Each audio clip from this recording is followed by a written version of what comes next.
साल 2026 महीना जुलाई और अगस्त का समय मानसून सत्र का। सत्र के दोनों सदनों में कुल 19 बैठकें प्रस्तावित थी। योजना के अनुसार दोनों सदनों को लगभग 114 और 114 घंटे कामकाज करना था। पर हुआ क्या? हुआ ये कि किसी ने पोस्टर दिखाए तो किसी ने भगवा का मजाक उड़ाया। जो सदन जनता के बुनियादी मुद्दों को उठाने का मंच है, वहां सिर्फ और सिर्फ नारेबाजी हुई। विपक्ष अमित शाह से जवाब मांग रहा था। जब सरकार जवाब देने को तैयार हुई, फिर भी विपक्ष ने सदन चलने में सहयोग नहीं किया। यानी कि लोकसभा में केवल 17 घंटे 30 मिनट ही काम हो सका, तो वही राज्यसभा में केवल 37 घंटे 20 मिनट ही कार्यवाही चली। कुल मिलाकर इस सत्र में 173 घंटे 10 मिनट का समय और 19 दिन में 175 करोड़ नेताओं के आपसी झगड़ों और नारेबाजी में स्वाहा हो गए। कांग्रेस पार्टी और बाकी लोगों ने मांग किया है। संसद का मॉनसून सत्र 2026 आज यानी 13 अगस्त 2026 को अनिश्चितकाल के लिए स्थगित हो गया। स्थगित की जाती है। यह सत्र भारतीय संसदीय इतिहास में हंगामी और कम उत्पादकता के लिए याद किया जाएगा। सत्र में हंगामी और बार बार होने वाले स्थगन के कारण देश के टैक्स पेयर्स के लगभग 175 करोड़ रुपए बर्बाद हो गए। निश्चित काल के लिए स्थगित। मॉनसून सत्र के दौरान दोनों सदनों में कुल 19 बैठकें प्रस्तावित थी। योजना के अनुसार दोनों सदनों को लगभग 114 घंटे कामकाज करना था, लेकिन जमीनी हकीकत इसके बिल्कुल विपरीत रही और लोकसभा में केवल 17 घंटे 30 मिनट ही काम हो सका, जिसका मतलब है कि 96 घंटे 30 मिनट का कीमती समय हंगामे की भेंट चढ़ गया। वही राज्यसभा की स्थिति भी बहुत अच्छी नहीं थी। वहां 114 घंटों के मुकाबले केवल 37 घंटे 20 मिनट ही कार्यवाही चली और 76 घंटे 40 मिनट का समय बर्बाद हुआ। कुल मिलाकर इस सत्र में 173 घंटे 10 मिनट का समय नेताओं के आपसी झगड़ों और नारेबाजी में स्वाहा हो गया।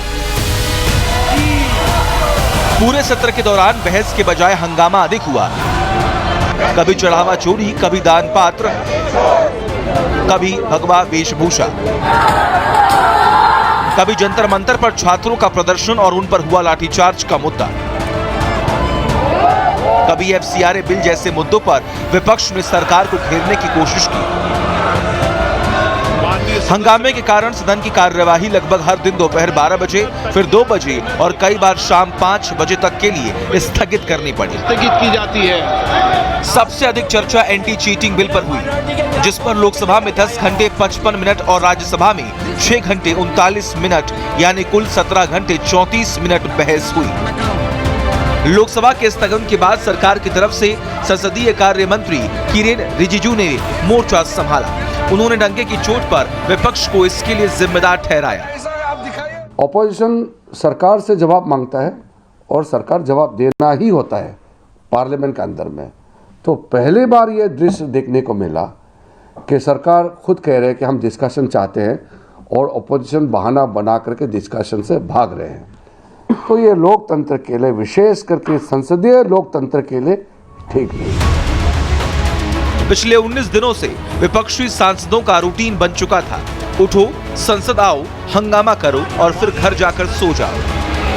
कई माननीय सदस्य होते, अगले दिन फिर यही रिपीट, आदत सी हो गई थी। अब जो पिछले 18 दिन किया, वो आखिरी दिन कैसे बदलता? तो 19वें दिन भी विपक्ष तयशुदा एजेंडे के तहत संसद पहुंचा और वहां जमकर हंगामा किया। इस हंगामे की वजह से सदन नहीं चल पाया और सरकार ने इसका ठीकरा फोड़ा विपक्ष पर, क्योंकि ये तो पूरे देश ने देखा कि कांग्रेस की अगुवाई में विपक्ष ने लोकसभा हो या फिर राज्यसभा, कार्यवाही चलने ही नहीं दी। इसीलिए बीजेपी के कई नेताओं ने राहुल गांधी पर निशाना भी साधा। राहुल गांधी एक उदंड की भूमिका में है। मनबढ़ू गांव में कहा जाता है, शोक। वो संसदीय व्यवस्था को तार तार करने का काम कर रहे हैं। मॉनसून सत्र संसद का एक नेता के अहंकार, अनुशासनहीनता और उद्दंडता की भेंट चढ़ गया। राहुल गांधी चोर है, उसमें हिम्मत नहीं है, करोड़ों रुपया कमाता है झारखंड से, यहाँ कांग्रेस पार्टी को चलाता है। कांग्रेस में कोई सरकार नहीं है, हमारे झारखंड के बच्चों का भविष्य 7 साल से इसने बर्बाद कर दिया है और वो चोर है और उसके दिमाग में जो है जिन्ना की आत्मा घुसी हुई है। उधर विपक्षी दल अलग ही राग अलाप रही हैं। देखिए, अभी हमने सरकार पूरी तरीके से इस देश में अपनी जिम्मेदारी से भाग रही है। आज देश की जनता के सामने जो सारी कठिनाइयाँ, मुश्किलें और ज्वलंत मुद्दे हैं, उन मुद्दों पे ना तो सरकार ने अपनी कोई जवाबदेही की, ना जिम्मेदारी ली। सरकार की गुंडागर्दी, अहंकारी और साजिश है। आखिरी दिन आदरणीय गृह मंत्री जी को याद आया कि उनको बयान देना है। ठीक वैसे ही जैसे 20 दिन छात्रों को भूखों हड़ताल पर बैठाकर लाठीचार्ज करवा के, बेटी बहनों के कपड़े फड़वाकर, गोलियां चलवाकर उनको याद आया कि हमें उनसे बात करनी है। ये इनकी सोच और इनकी नीयत को बताता है। 12-15 ऐसे विषय थे क्षेत्र से लेके प्रदेश स्तरीय, राष्ट्र स्तरीय, जिन पे सरकार से जवाब मांगने थे।